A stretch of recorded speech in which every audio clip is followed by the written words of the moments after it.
Welcome and greetings. Welcome everybody to another edition of the Psych Monologues. I am Dr. Ray Mitsch, your host. I had a brief reprieve of Southern drawl at the beginning of that. That makes for an interesting start. Anyway, thanks so much for joining me. You are listening to the Psych Monologues, and we have entered another month, May, and lots will be happening this week, and much to be said and processed and thought about, and goodbyes to be had. But we are starting out. If you've never heard of this podcast, somebody recommended to you or you got bribed into listening, the Psych Monologues is a podcast that is devoted to exploring the intersection of faith, psychology, and spiritual formation. And I take on a variety of topics. We just finished up a series on race in the church, and these next few ones are going to be a grab bag of various topics that I have been mulling over and thinking about, and want to take some time really to unpack. And so where I wanted to start is talking about depth and darkness. And I have been, it seems like I've been having a fair amount of conversations with students and other people about this very issue in terms of what we do with our darkness and how we hide it, how we package it, what we do with it. But I want to start with the depth thing first and then tie it into why darkness is important. And so what I'll start with is just a quote, and you may or may not recognize this author. His name is Richard Foster. He wrote a book called The Celebration of Discipline. And he made an interesting comment that kind of captured my attention, and I have been working on some comments that I've been invited to give to the senior class this Thursday. And he says this, he says, the desperate need today is not for a greater number of intelligent or gifted people, but for deep people.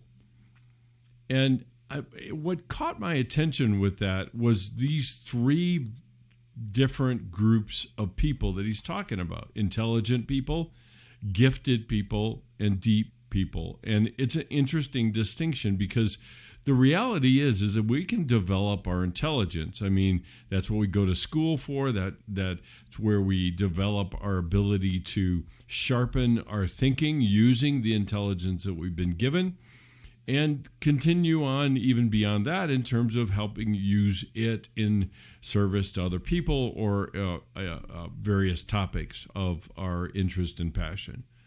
The second one is gifted people, and our giftedness, we can develop that too. We can develop our giftedness by practice and discipline and focus and refining it, and experience over time can further develop our giftedness.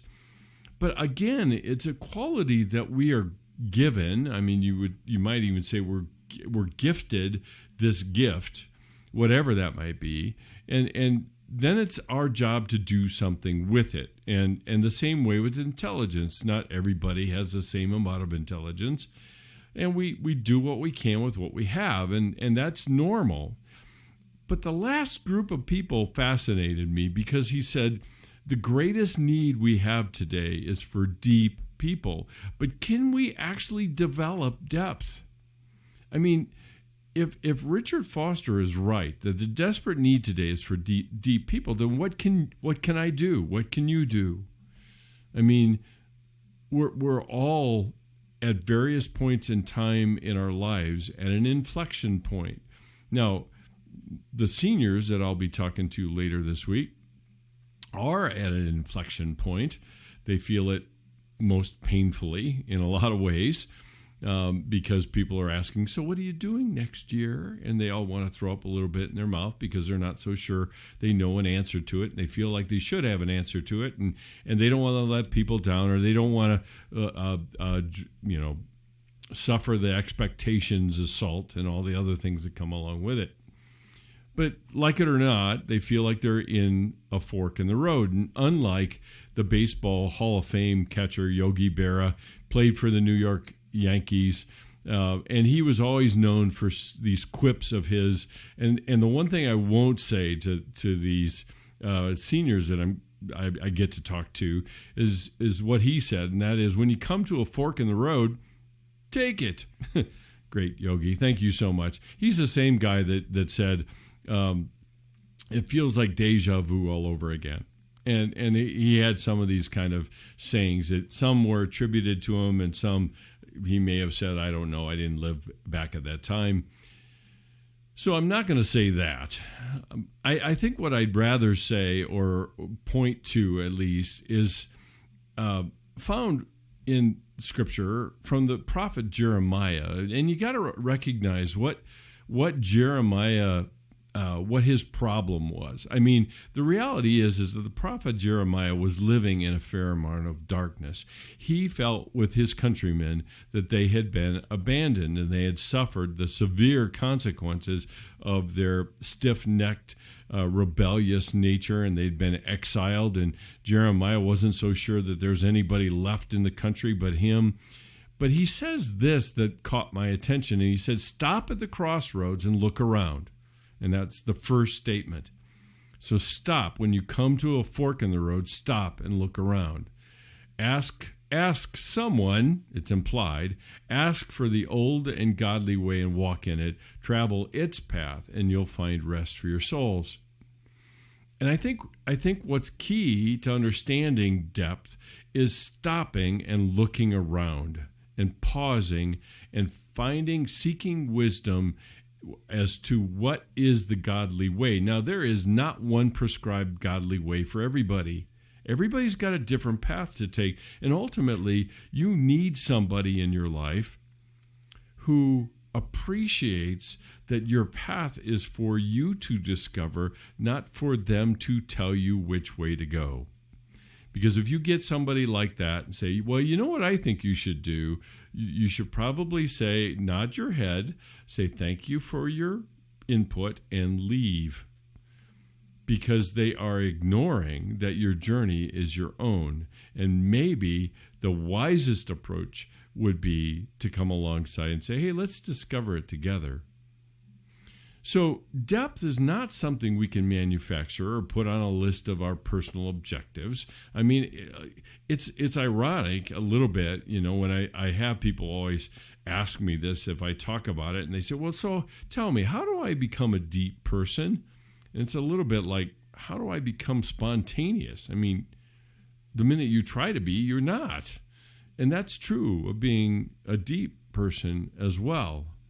But this is where darkness comes in, because I think darkness is the key to depth. And the irony is the deeper we go, oftentimes, the darker it gets. So instead of looking for some formula to become a deep person, maybe I have to be ready to explore the darkness when it reveals itself and not flee from it. Amy Grant, popular singer and songwriter, Christian singer and songwriter, said something really fascinating. She said, without black, no color has any depth. But if you mix black with everything, suddenly there's shadow. And no, not just shadow, but fullness. You've got to be willing to mix black into your palette if you want to create something that's real. See, depth is the byproduct of something else. Depth is not an objective to put or a goal to try to achieve. Depth is something that actually comes out of something else. And I would suggest that something else is what we do with the contrasts in our lives. Because when I look around, I see a lot of people, and social media only amplifies this, but I see a lot of people attempting to keep life good and happy, and they see negativity and adversity and difficulty as bringing everybody else down and don't want to do that because, after all, that's just awful. So if life is nothing but roses and rainbows and we flee the darkness, then we will define adversity and difficulty as something patently abnormal. So the one promise Jesus makes in John 16, he says, "In this world you will have trouble, but take heart, I have overcome the world." The interesting thing about that I see in talking to people is that we all seem to have a tendency to reverse this when we view life and living and translate it into Jesus saying to us instead, "Take heart, I've overcome the world." Ellipse, ... pause. Oh, and by the way, you will have trouble. You see, having trouble is kind of an afterthought. It's not embedded in the warp and woof of confronting the world that we live in. You see, our tendency, again, is to make life and living, and even God himself, into our image and expectations. And then when darkness or sorrow or difficulty appears, we ask, what's wrong with God? He's not good. He's not worthy of my trust. He abandons me. But I forget about the fact that I've created him in my own image. And I've said this before on this podcast, the famous quote from Blaise Pascal when he said, God made man in his own image and man returned the favor. And that God is the one we worship, not the one of the Bible. So when we look at and consider at least what darkness is really all about and why is it important, I'm always taken back to the writer of Ecclesiastes. And quite honestly, I like Ecclesiastes. A lot of people see it as kind of a dark book and a bleak book and vanity and everything smoke and everything is just meaningless and all that kind of stuff. But there are these little gems in Ecclesiastes that are absolutely pure gold. And here's one of them where the writer is talking about, and this is one of my favorite sections even of Ecclesiastes, because he's talking about that the wise go to the House of Mourning. I mean, we'd call it a mortuary or a funeral home, which seems like this is not a place for a party. This is not a place to go on a regular basis. But he goes on and says, sorrow is better than laughter, for sadness has a refining influence on us. He goes on, a wise person thinks about death, while a fool thinks only about having a good time. Only having a good time. That sounds like social media. Not that I'm down on social media right now. I'm down on it all the time because it's a curated version of our lives. But I think the thing that really catches my attention is sorrow, which in our world is something to be avoided at all costs, is better than laughter, and sadness refines us. Which means what? It's in the contrasts that we develop depth.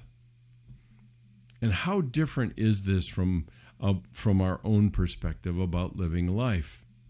Now, let me be real clear, lest you get ahead of me and say, wait a minute, what is he recommending? I mean, is he recommending that we just go about always looking on the dark side of life and everything? No, I'm not advocating a spiritually prescribed masochism or anything, or pursuing sadness as just this preferred activity in living. It's not. That's not the emphasis here at all.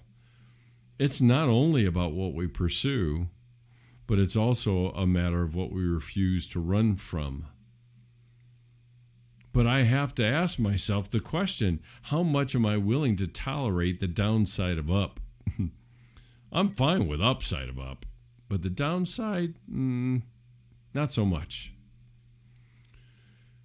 So let me return to my original question. How do I develop depth?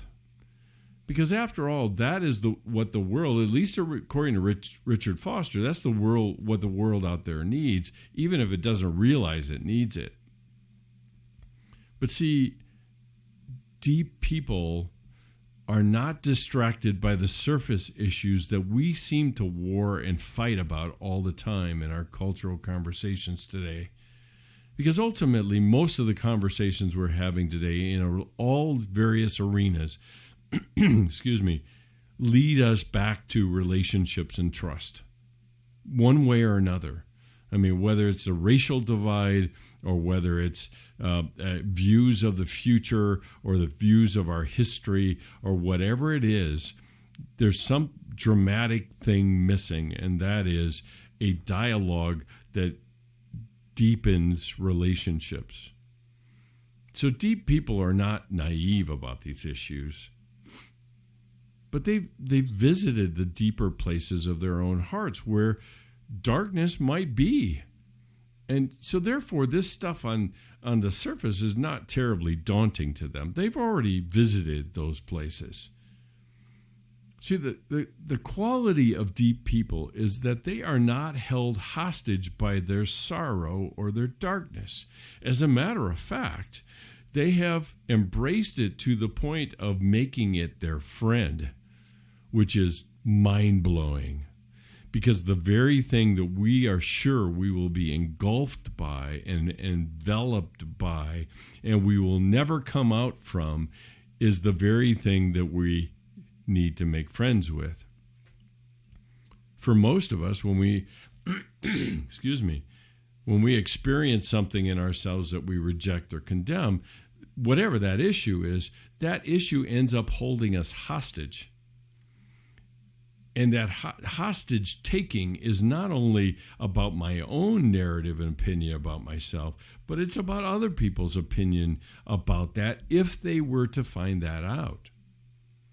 And see, for most of us, we'll do anything in our power to avoid being discovered. And therefore, that is the ransom we pay. And so we avoid the discovery. We avoid talking about it openly. If we talk about it openly, we talk about it in vague terms, or we cast it in such a way that it's something that I am, quote unquote, struggling with, rather than something that is beating me on a regular basis. So when we do this, when we avoid the discovery and avoid talking about it, avoid what? Vulnerability. When we refuse to accept this part of us, we end up being held hostage by it. And it hangs over our heads and tempts us into distraction and diversion as the ransom payment for it to remain hidden and concealed. And the one thing I know, which a lot of you listening have been in my classes and have heard me say, the one thing I know from walking around the contours of my own heart in particular, both the accepted and rejected areas, is that I cannot change what I refuse to accept, particularly those areas that discourage me or even disgust me. See, just remember that acceptance has nothing to do with resignation. It has nothing to do with condoning or giving up on that area or issue in our lives. It has nothing to do with that. We feel like acceptance, if I accept it, then that means it's won, W-O-N, it's won, and I'm doomed forever. I will never get away from it. But if I reject it, it looks like I've won, but it's still taking me hostage. It's still hanging over my head. And so when I make the ransom payment, it will continue to hold me hostage. And that payment will leak into all the areas of my life. Now, that doesn't mean people will notice anything at all. As a matter of fact, we do a pretty good job at hiding most of this stuff.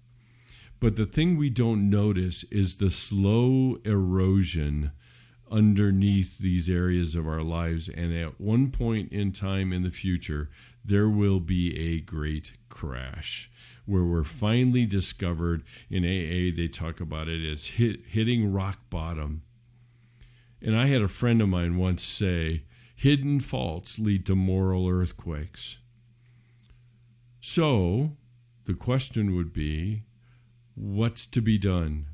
Because again, remember, depth is a byproduct of what we do with our darkness.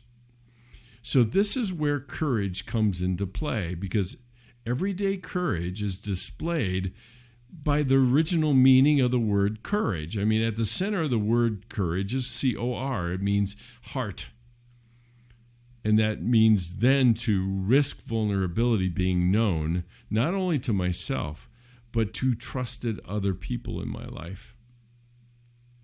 Because I won't own what's within me if I don't articulate it out loud. Lose control is a way of thinking about it. Losing control of the cloaking strategies I've used with this thing and articulate it to trusted and safe people who, by the way, are gracious enough, because they are safe people, to look me in the eye and say, yeah, me too. I've heard that before. That's part of my story too.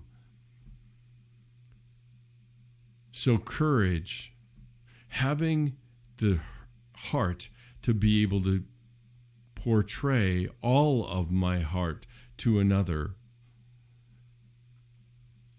Ultimately, if I'm seeking to be the deep person that I'm describing, the path to be taken is the path that leads you not only to the mountaintops of life, but also through the valleys. You see, from mountaintops, we gain perspective. We can see everything around us. We can see for miles. We can see things we could never see down below. But I would suggest to you that we gain depth and wisdom from the valleys. Now, one of the most favorite Psalms of most anybody I know is Psalm 23. Everybody knows at least some portion of it. As a matter of fact, this particular piece of it, most people can quote back to me. Even though I walk through the valley of the shadow of death, I will fear no evil, for you are with me. What's remarkable is that that's one of the only places in Psalm 23 where David says, you are with me, and it is in the valley. And the shadow of death, not death itself, but the shadow of death, the threat of death. You might even say that the shadow of death is the darkness within us. So I would put this another way, and I'd say, at no time am I closer to God than when I'm wrestling with him. Jacob had his name changed from wrestling with God, and all of the world's history was changed after that wrestling match. So the challenge is this, and this is what I would lay out.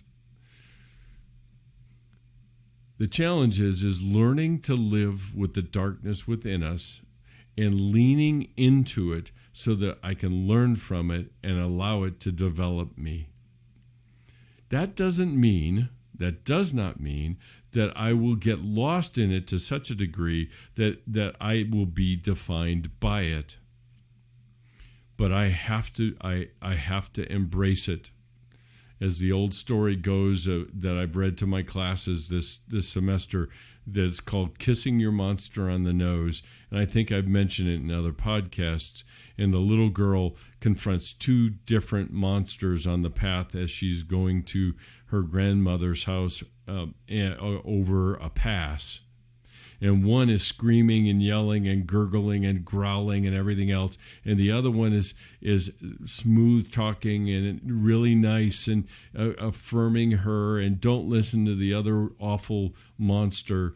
And she goes with it and begins to realize that something really is wrong here because of this monster's kind of smooth style and everything. And she gets afraid, runs back to the fork in the road, by the way, goes up to the other monster that's still growling and everything else, and kisses it on the nose, and the monster's face changes and says, "I was only trying to warn you that the path you were on was the path to destruction." But it starts with making friends with the things that we fear the most about us. And that's what develops us. And it's with that depth that then we can join arms with other people and become the traveling companions they need. Because then we become the people that say, "Yeah, me too. I've been down that path. But I've kissed this monster on the nose, and this is what I've found." Because if we cultivate our willingness, dare I say it, even our courage, as defined by living out of our hearts, to walk through this valley of the shadow of death, the shadows of our darkness, without knowing, even without being aware of it, we will be shaped into the people that the world needs, and that is deep people.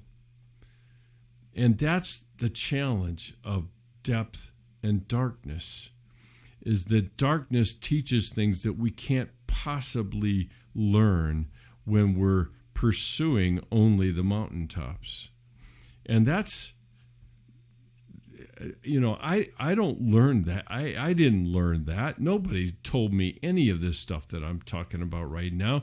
And while, you walk away and listen to all of this and say, well, that was really uplifting. Not. But there's something real about our darkness. Not that it has to consume us, but that it links me up with being graciously human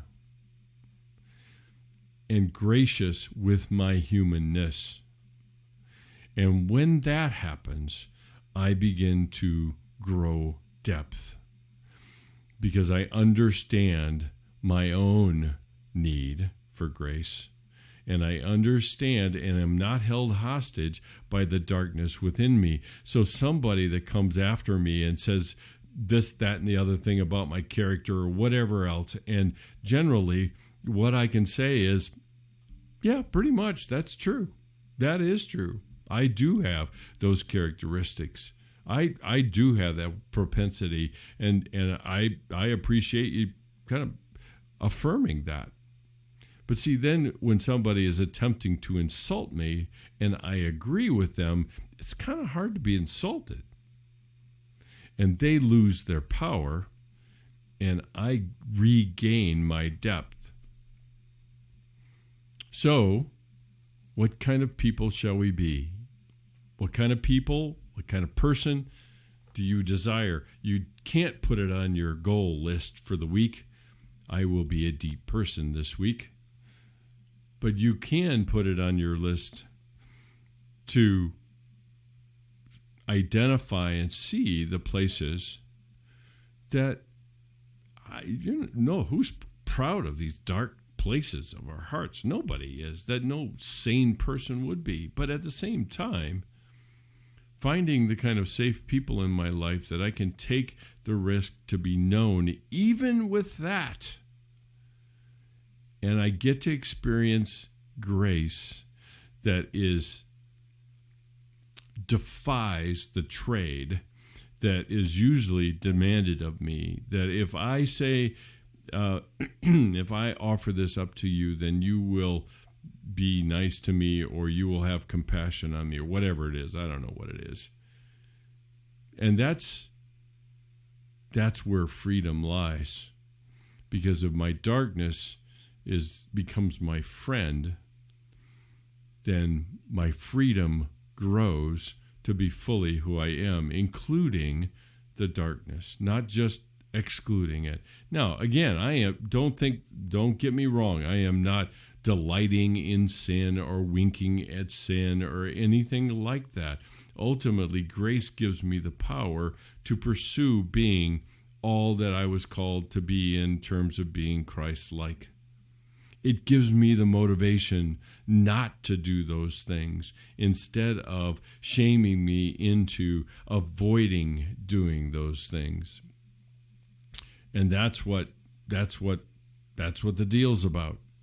That's what living in the tension of grace and truth looks like, and allowing myself to lean into it. So just some thoughts, food for thought about darkness and about our depth and what kind of people what do we need to cultivate within us to become the people that the world around us needs so very, very badly.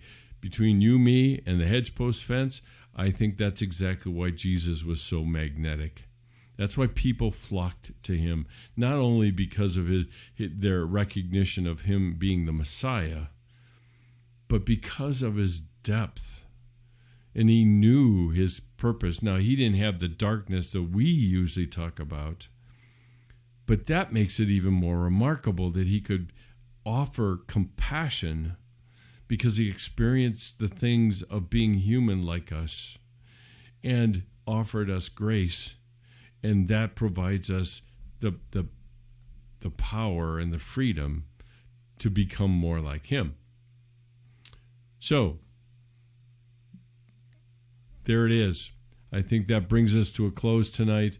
If you have questions or thoughts or reactions to the stuff that I talk about on these podcasts, please feel free to DM me on Instagram. We can be found at the Psych Monologues on Instagram. If you want to subscribe, I found some blasts from the past. I was going through my video archives. And if you want to know when I upload some new material on the website, because now that we're moving into summer, I may have more time to do that. Please subscribe on the website. It's the upper right-hand corner on the website at drmitch.com. Or, as I said, you can follow me on Instagram at the Psych Monologues, on Facebook at ray.mitch, or LinkedIn at drmitch, M-I-T-S-C-H. Also, subscribe to the podcast, more the merrier. We can be found on most of the platforms: Spotify, Stitcher, iTunes, Amazon Music, and iHeartRadio. You are welcome to join us there or subscribe to us there so that ongoing podcasts come out and hopefully would be an encouragement to you. The last thing is really kind of a centerpiece of what I'm doing with the podcast, and that is to grow a scholarship fund for students to enjoy the opportunity to experience a silent retreat. It's something that I lead for CCU students.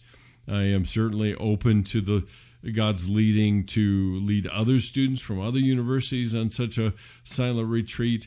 But if you feel so inclined to partner with us to make your tax-deductible gifts for the CCU Silent Retreats, you can do so on the CCU Silent Retreat website. It's on my website at drmitch.com. Just click on the link for CCU and go down to Silent Retreats. At the bottom of the page, there will be a donation link for you to give and make a tax-deductible gift for the silent retreats. If you'd rather do that by check, you can certainly do that as well. We have a fiscal sponsor called 1615 TV, and so you can make your checks out to 1615.tv at P.O. Box 1777, Castle Rock, Colorado 80104. So we are busy in the process of praying and preparing our next year of retreats. So it would be a great time for you to partner with us to continue to grow this scholarship fund and to see what doors God may open for us to be able to allow other students who want to engage God in a different way in their spiritual journey to perhaps develop other retreats for students from other universities in and around Denver or even beyond. So thank you for your time. It's been a joy, a pleasure to spend a half an hour or so with you on a Sunday evening. I hope that you have a great week ahead. And as always, love ya. Later. Bye.